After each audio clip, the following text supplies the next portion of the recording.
J'ai dit mais c'est toi qui l'as tué. C'est là qu'il m'a dit oui et qu'il m'a dit comment il avait procédé. Il me dit je l'ai étranglé. Il me montre en fait sur moi. Il me colle contre lui en arrière. Il me fait une clé de coude comme s'il allait m'étrangler.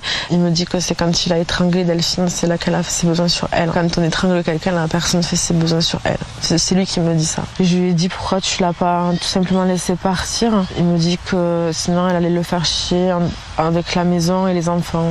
Il dit que si c'était à refaire, il le referait. Il dit qu'elle faisait rien à la maison, etc. Que ça a été bien les 10 premières années, mais qu'après elle a montré son vrai visage, qu'il s'est senti muselé par Delphine. Jennifer a commencé à échanger avec Cédric Jubilard sur les réseaux sociaux en 2021, peu de temps après la disparition de Delphine.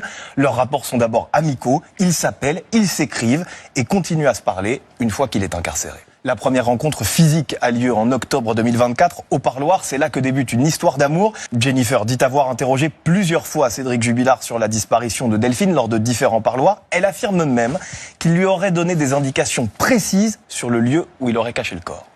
Je lui dis mais elle est où? Moi il me dit que Delphine est dans une exploitation agricole et qu'il avait trouvé cet endroit en passant devant pour se rendre à un chantier, qu'il y avait des voitures qui passaient pas loin et que son corps pourrait facilement être découvert si l'agriculteur faisait des travaux. Concernant l'état actuel du corps, il m'a juste dit il ne reste que les os.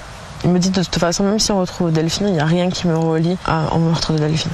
Jennifer a répété cette version des faits à la barre aujourd'hui. Cédric Jubilard a répondu, je cite, qu'elle l'inventait complètement, qu'il n'avait jamais reconnu avoir tué sa femme. Ce matin, une autre ex-compagne de Cédric Jubilard a été entendue. Elle s'appelle Séverine. Elle dit avoir eu avec lui une relation de 2 mois.